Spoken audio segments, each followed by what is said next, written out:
5 children vanish in the middle of a house fire. No remains, no answers, just a trail of eerie clues that still terrify people today. This is the chilling mystery of the Sodder Children.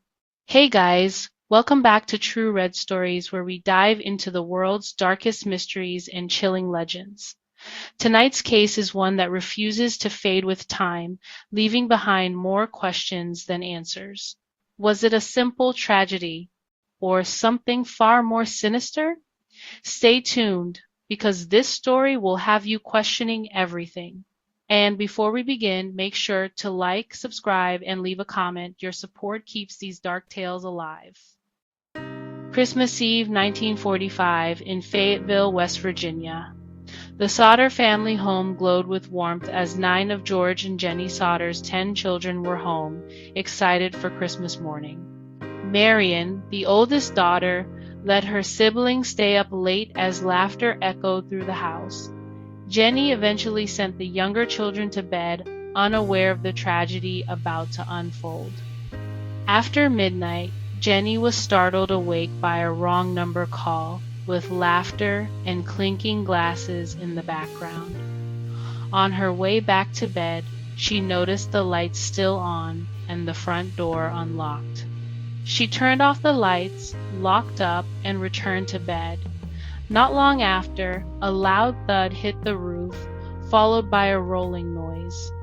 Around 1:30 in the morning, Jenny awoke to the smell of smoke. George's office was on fire. He roused the children sleeping downstairs while Marion ran to a neighbor's house to call for help. George, Jenny, Marion, and Sylvia escaped, but 5 children were trapped upstairs.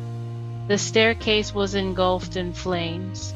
George's ladder was missing, and both trucks wouldn't start.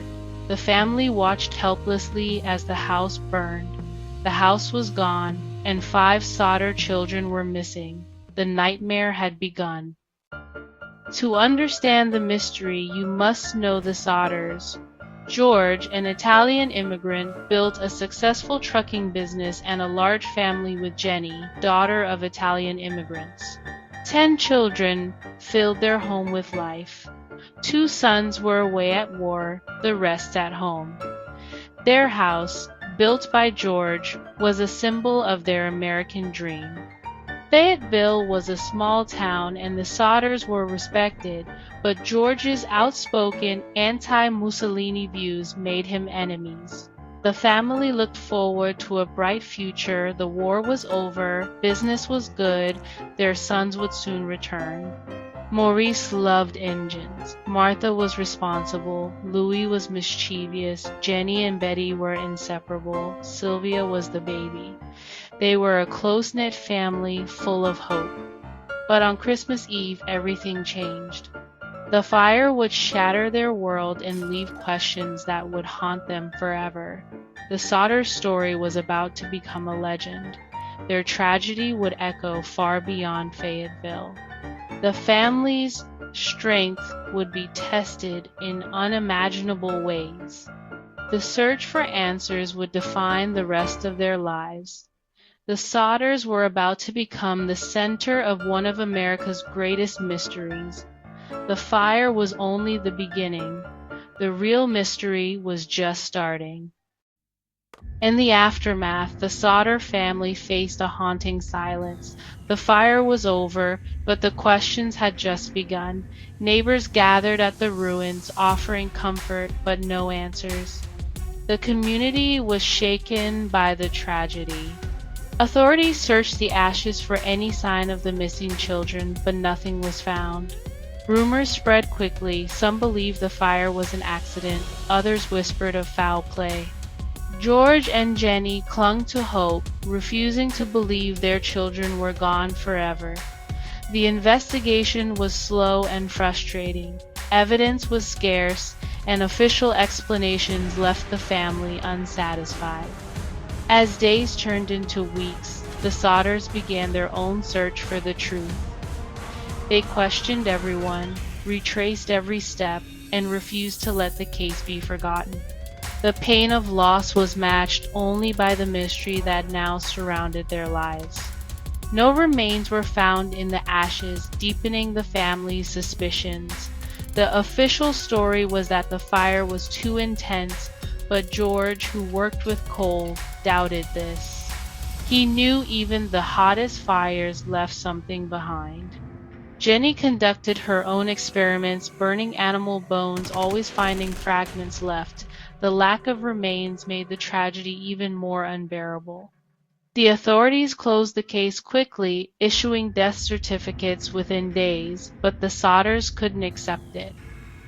Too many things didn't add up.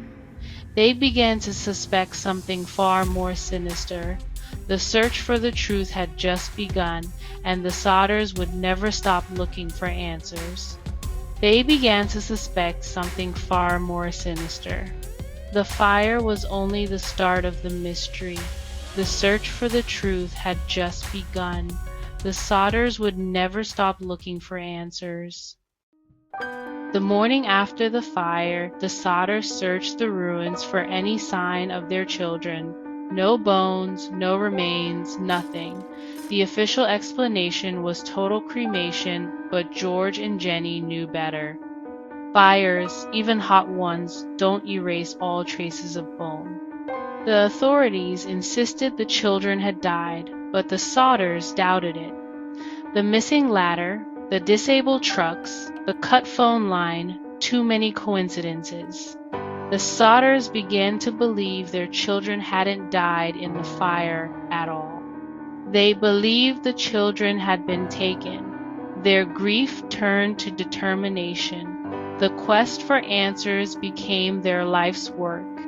The mystery deepened with every passing day. The Sodders' search would span decades. The fire was only the beginning. The real story was hidden in the ashes, and the questions would never go away. The Sodders recalled a series of strange events before the fire.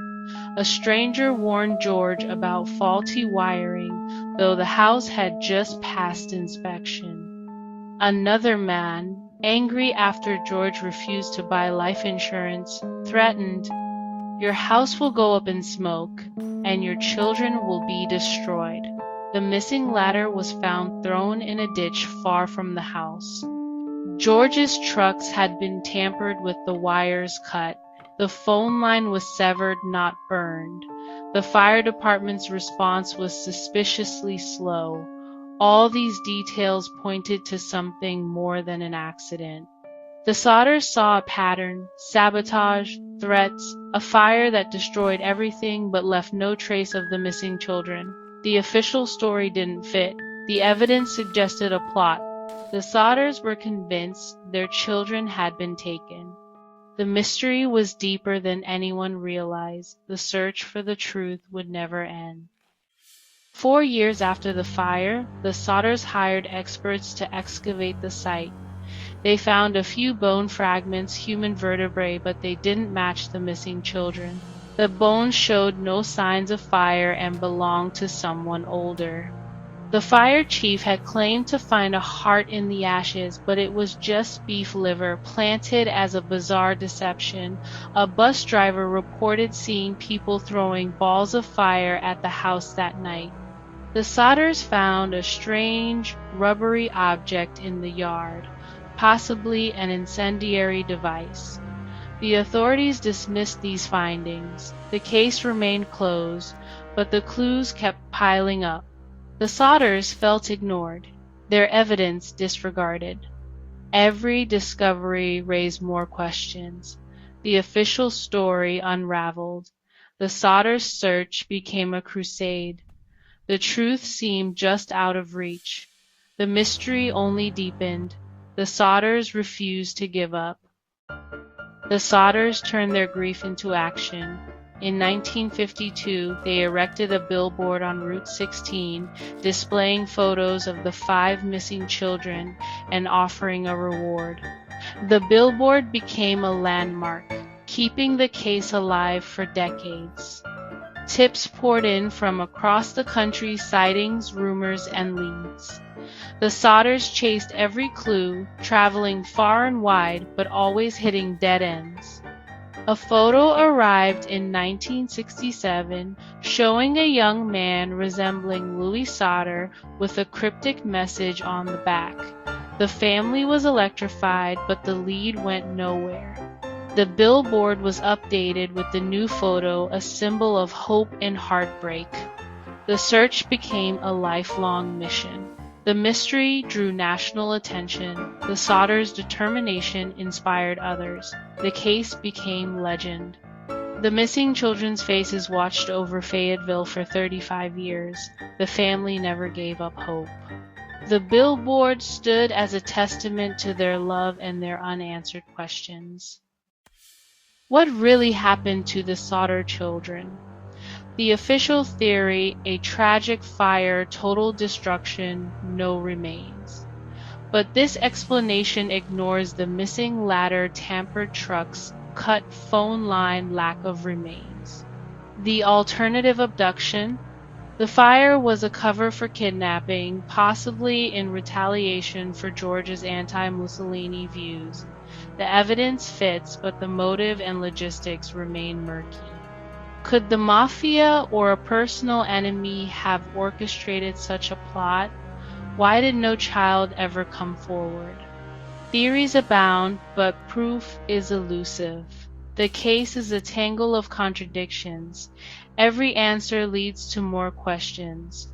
The truth remains hidden. The Sodder mystery endures. The world is left to wonder. George and Jenny Sodder died without answers. The billboard came down, but the story lived on. The Sodder case became American folklore, a perfect, unsolved mystery. Every piece of evidence is countered by another, every theory met with doubt. The key players are gone, but the question remains, what happened to the Sodder children? The internet true crime podcasts have given the story new life. Amateur detectives debate the case, searching for missed clues. The story taps into our deepest fears, loss, uncertainty, and the unknown. The fire destroyed a home, but ignited a mystery that burns to this day. Sylvia, the youngest, still hopes for answers. The family's search continues, waiting for a breakthrough. Until then, the fate of the Sodder children remains a chilling, unsolved American mystery. And that's the chilling mystery of the Sodder children, a case that still leaves more questions than answers. Do you believe they perished in the fire, or do you think they were taken that night? Drop your thoughts in the comments. And if you love unraveling dark stories like this, make sure to like the video, subscribe to True Red Stories, and hit the bell so you don't miss the next one. Until then, stay safe, stay curious, and remember, some mysteries refuse to burn away.